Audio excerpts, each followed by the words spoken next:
I have filed this report under compulsion of Joint Records Compact, Article 31, Subsection 9, mandatory disclosure of administrative irregularity, resulting in a classification reversal of 30 years or more.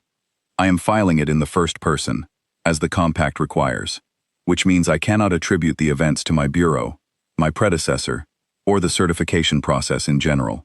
I must say we.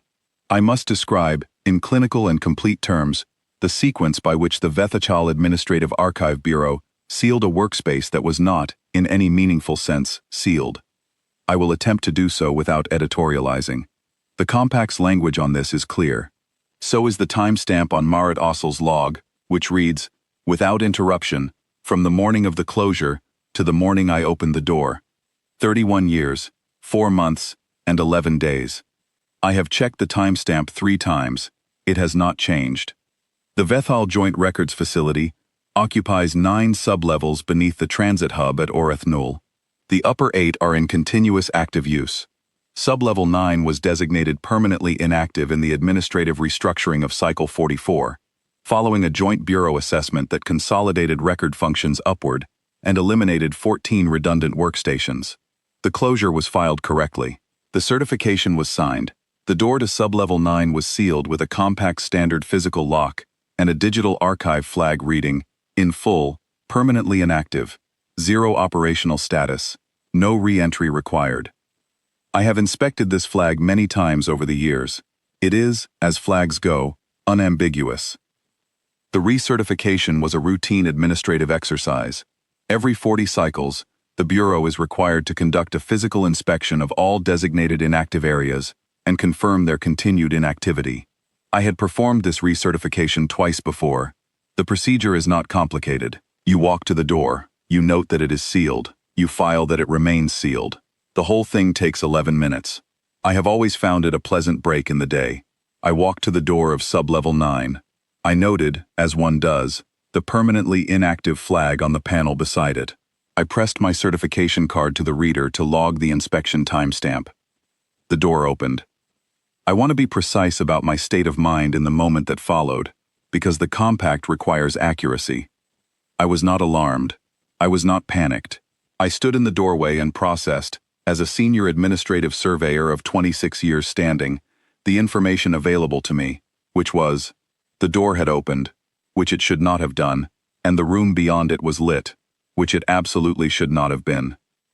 There were workstations, 11 of them, all active, screens displaying logged record entries, sorted by date, shelving units along the far wall, dense with cross-referenced physical binders in a color-coded system I did not recognize, temperature regulated at standard working levels, air circulators running, a personal mug on the corner of the nearest desk, containing what appeared to be a beverage that had been recently prepared.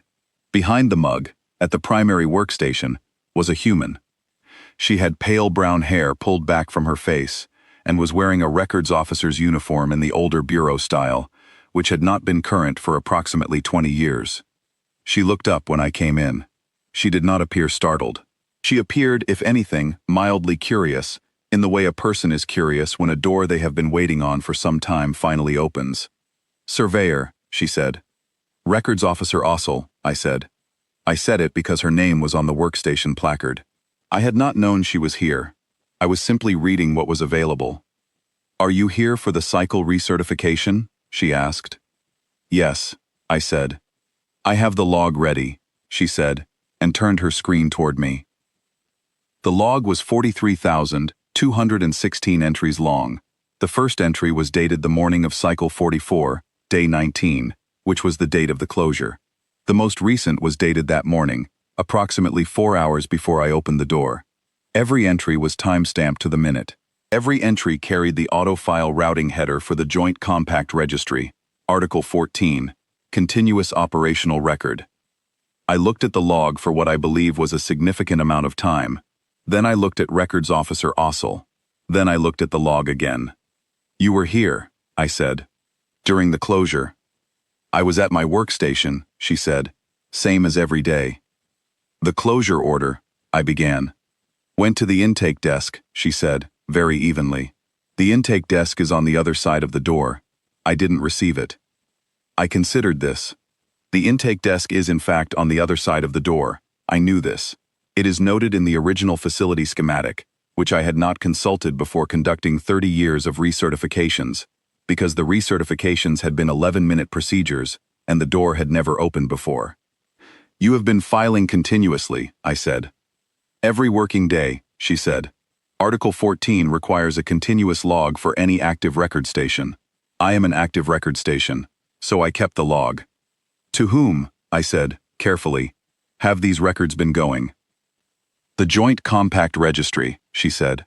Automatic routing. It's in the setup. She paused. They've been accepting them. They had. I confirmed this later, when I was capable of conducting a registry search. 43,000 entries, filed without interruption, accepted without query, sitting in the Joint Compact Registry, under the heading Sublevel 9, Active, Ongoing. The registry had simply received them and filed them, because that is what the registry does. It does not ask why an active station is filing. It does not cross-check against bureau closure designations. It receives. It files. It moves on. No one at my bureau had ever thought to check whether the registry was receiving active filings from a workspace we had designated permanently inactive, because permanently inactive workspaces do not file active records. That is the definition of permanently inactive. It is a very clear definition. I stand by the definition. The definition is not the problem. The problem is that Marit Ossel had been here the entire time. She had reorganized the filing system in Cycle 47, after determining that the Bureau's prior indexing method created retrieval delays above acceptable threshold. She had cross-referenced of the physical binders with the digital log in Cycle 51, for redundancy. She had updated the cross-reference 3 times since. She had flagged 4 instances of duplicate record entries in the upper 8 sublevels and submitted correction notices, which the upper bureau had processed and filed without noting where the notices had come from, because correction notices do not require a return address under current compact procedure. She had, in 31 years, produced more organized and more accurately cross-referenced records than any active station in the upper 8 sublevels combined. I know this because I checked when I returned to my office. I needed to check something I already knew the answer to, as a way of regaining my footing. The comparison was not helpful. I stood in sublevel 9 for a while longer than was strictly necessary. Records Officer Ossel did not appear to find this unusual. She had returned to her work. She types, I will note for the record, at a rate that my terminal later confirmed, exceeds Bureau operational standard by a factor of 1.4. The closure designation, I said, eventually. I will need to address it. Of course, she said, without looking up. Retroactively, I added. That makes sense, she said. There is a field on the recertification form. I have filled it out twice before. It reads, Operational status, confirmed inactive. There is no alternative option. The form was designed for a procedure in which you walk to a door, note that it is sealed, and go back upstairs. I returned to my office and requested an amended form from the Bureau's Administrative Template Division. It took them 4 days to generate one that included an additional field. The field now reads, Operational status, and then there is a drop-down. I selected Active, Continuously Operational. Then I selected the date range. Then I filed the form. Marit Ossel's status has been updated in the Bureau record from historical personnel. Non-current, no active function to Records Officer. Sublevel 9, Active, Continuous Service, Article 14 compliant. The recertification for Sublevel 9 now takes considerably more than 11 minutes.